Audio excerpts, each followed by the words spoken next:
देखिए टॉपिक है dependent and independent electrical sources. आपको शायद जब शुरुआत में कुछ डिस्कस हमने किया था तो हमने बताया था कि यहाँ पर दो प्रकार के सोर्स होते हैं। एक होता है वोल्टेज सोर्स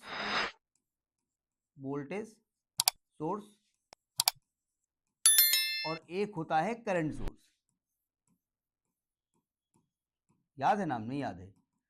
अब आप कहेंगे अजीब नहीं लग रहा है, क्योंकि किसी भी केस में आपको सब जो करंट की सप्लाई देने वाला तो बैटरी होती है, वोल्टेज मेंटेन करने वाला बैटरी होती है। तो जब बैटरी ही होती है तो काहे का वोल्टेज सोर्स, काहे का करंट सोर्स? देखो है बैटरी ही। अगर अगर किसी भी सर्किट में वो जो बैटरी लगी है ना, जो सेल लगी जिसको आप कह रहे हैं, वो हर जगह वोल्टेज मेंटेन रखे। मतलब मान लीजिए आपने आपने 50 वोल्ट की बैटरी लगाई, ज्यादा हो गई, चलो अच्छी कोई बात नहीं।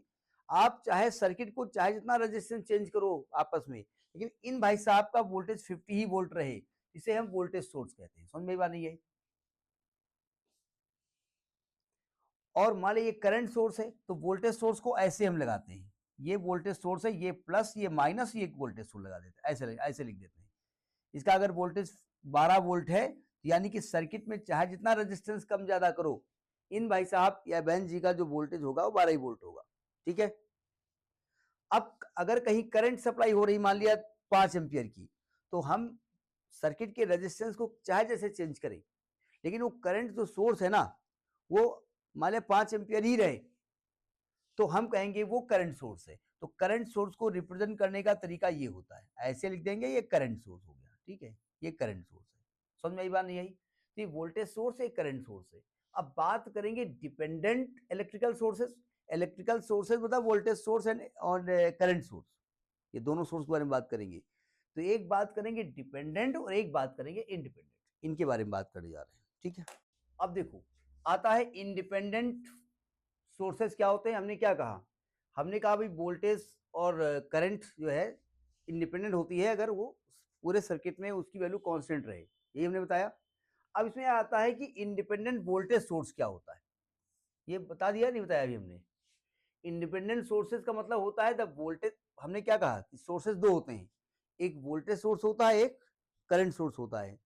तो the voltage source or current source whose value remains constant throughout the circuit, पूरे सर्किट में हमेशा उसकी वैल्यू कांस्टेंट रहे, उसको कहते हैं इंडिपेंडेंट सोर्सेस। ठीक है। अब इंडिपेंडेंट सोर्सेस दो हो सकते हैं, वो करंट सोर्स हो सकता है, वोल्टेज सोर्स हो सकता है। तो पहला अगर हम बात करें इंडिपेंडेंट वोल्टेज सोर्स, देखो ये एक वोल्टेज सोर्स है, ये ध्यान रखिए ये इंडिपेंडेंट की वैल्यू है।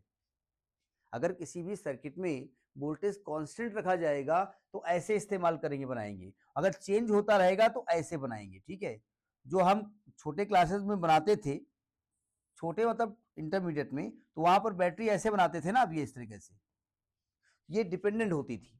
ठीक है। वहां इस कॉन्सेप्ट को बताया नहीं गया है, ये डिपेंडेंट होती थी। ठीक है। ये इंडिपेंडेंट के लिए है, मतलब ये वोल्टेज सोर्स है, इसका वोल्टेज मान लिया 5 वोल्ट है, और ये सर्किट है, इसमें रेजिस्टेंस 5 ओम है, यहाँ 10 ओम है, जो भी है।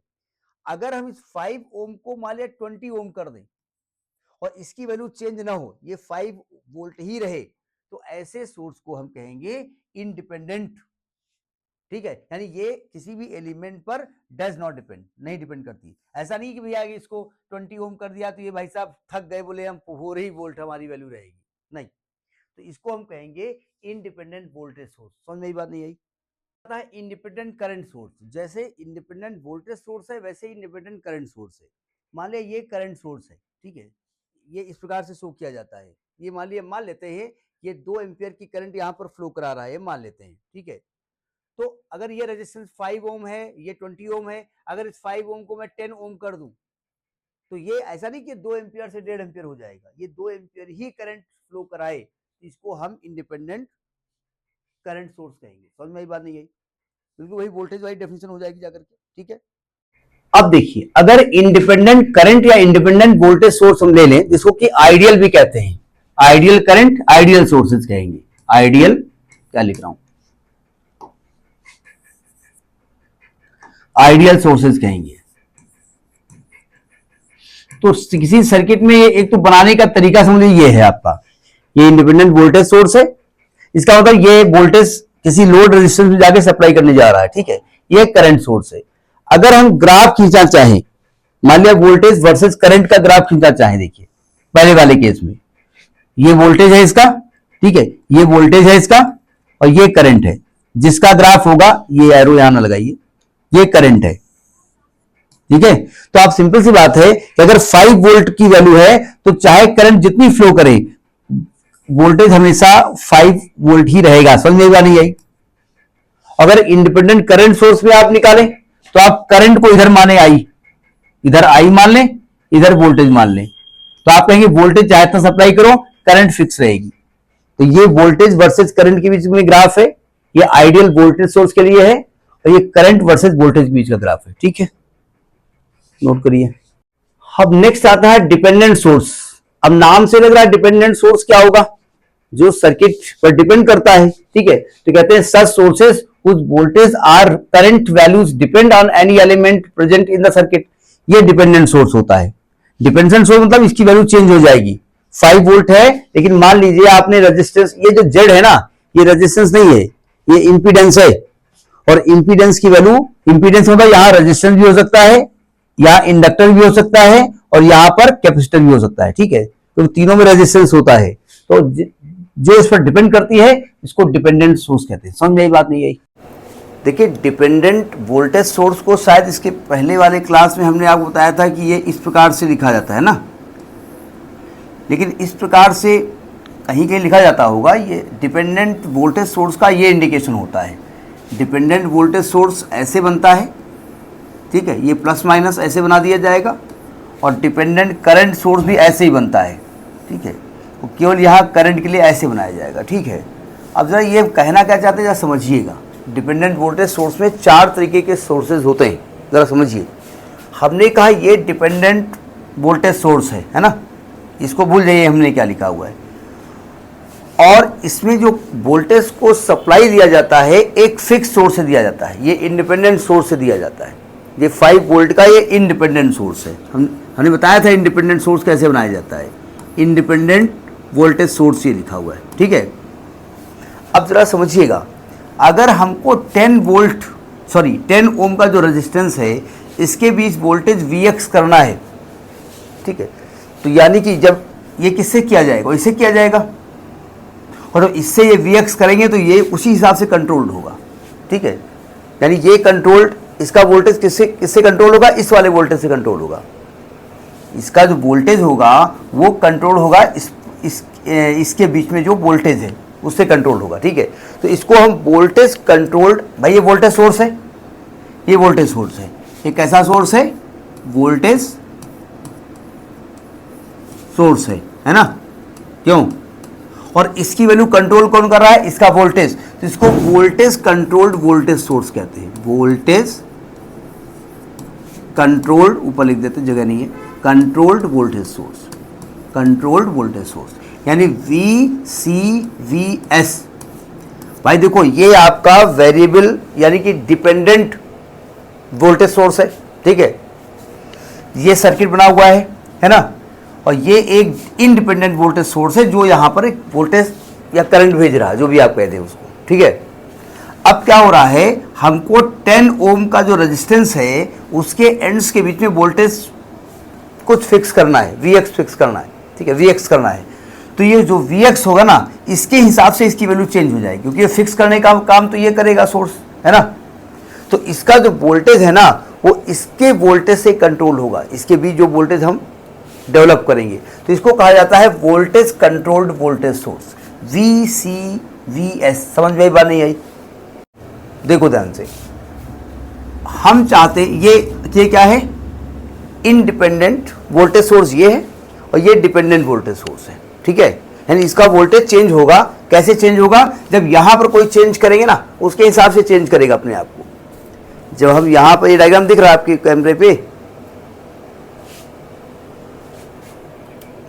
जब हम यहां पर चेंज करेंगे इस 5 ओम में या 10 ओम में, तब यहां पर चेंज होगा, ठीक है।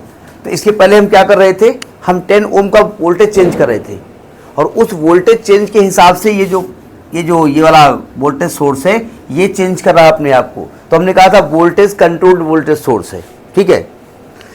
अभी क्या हो रहा है, हम चाहते हैं कि इस वाले सर्किट में करंट Ix फ्लो, ठीक है। तो Ix फ्लो होने के लिए कुछ I को एडजस्ट करना पड़ेगा। करंट तो हम जानते हैं वोल्ट पोटेंशियल डिफरेंस की वजह से फ्लो होती है, ठीक है।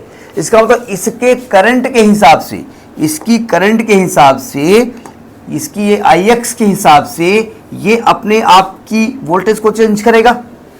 क्यों? तो यहां पर लिख दिया जाता है बाहर Ix। क्या लिख दिया जाता है? Ix। यानी ये है वोल्टेज सोर्स, लेकिन वोल्टेज सोर्स इसकी करंट के हिसाब से अपने आप को एडजस्ट करेगा, ठीक है। इसको कहा जाता है करंट कंट्रोल्ड वोल्टेज सोर्स। इसको क्या कहते हैं? Current controlled. तो थोड़ी सी लैंग्वेज जो हम डायग्राम बता रहे वही लिखना है, controlled voltage source, voltage source. यानी इसको कहा जाएगा करंट कंट्रोल्ड, मतलब सी, क्या लिख रहा हूं, CCVS ऐसे लिखा जाता है। ये लिखा जाता है स्टैंडर्ड नाम में, ध्यान रखिएगा, ठीक है। अब इस डायग्राम को पहचानते हैं, इसको पहचानते हैं। ये इंडिपेंडेंट सोर्स है या डिपेंडेंट सोर्स है?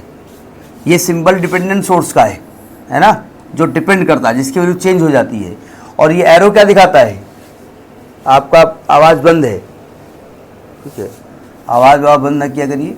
ये करंट सोर्स है ना, यानी कि ये करंट यहाँ फ्लो कराएगी, ठीक है। अब देखो, और ये आपका इंडिपेंडेंट सोर्स है जो एक फिक्स वोल्टेज यहाँ सप्लाई करेगा। अब देखो, हम चाहते हैं ये जो 5 ओम का रेजिस्टेंस है, इसमें हम चाहते हैं कि Vx वोल्टेज आ जाए, पोटेंशियल डिफरेंस Vx आ जाए। वोल्टेज की बात मैं कर रहा हूँ, करंट तो यहाँ फ्लो ही हो रही है, आई करंट ऐसे फ्लो हो रही है, और कितनी हो रही है उसमें मतलब नहीं है। करंट चाहे जो हो, हम चाहते हैं वोल्टेज Vx आ जाए। तो इस वोल्टेज को Vx करने के लिए इसको अपने करंट को चेंज करना पड़ेगा, ठीक है। तो यहां पर बाहर Vx लिख दिया जाता है। देखो, है करंट सोर्स, लेकिन इस करंट सोर्स की जो करंट है ना, वो इस Vx के हिसाब से अपने आप को चेंज करेगी, ठीक है। तो चेंज कौन हो रहा है? करंट सोर्स चेंज हो रहा है। कंट्रोल कौन कर रहा है? वोल्टेज कर रहा है। तो इसको हम कहेंगे वोल्टेज कंट्रोल्ड करंट सोर्स। नाम समझ में आ रहा ना? इसको कहा जाएगा वोल्टेज कंट्रोल्ड करंट सोर्स। लाल कलर आ रहा ना आपको समझ में, मतलब दिख रहा है कि ब्लैक ज्यादा अच्छा दिख रहा है?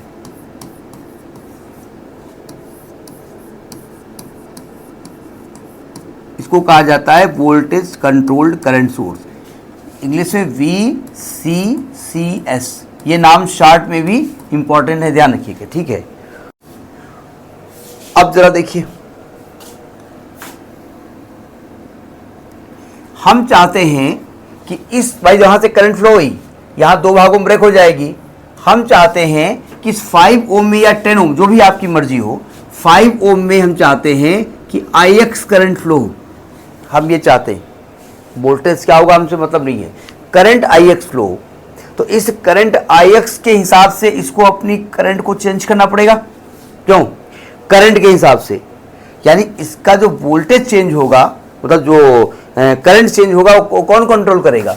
वो इस Ix के हिसाब चेंज होगा। क्यों? तो इसमें यहां पर बाहर Ix लिख दिया जाता है। इसका मतलब इस करंट सोर्स की करंट को कौन बैलेंस कर रहा है? Ix के हिसाब से चेंज हो रहा है। बैलेंस मतलब उसके हिसाब से इसको चेंज करना पड़ रहा है। तो इसको कंट्रोल कौन कर रहा है? करंट, ठीक है। तो करंट कंट्रोल्ड करंट सोर्स कहा जाएगा। इसको, इसका जो नाम देंगे वो नाम देंगे हम करंट कंट्रोल्ड करंट सोर्स।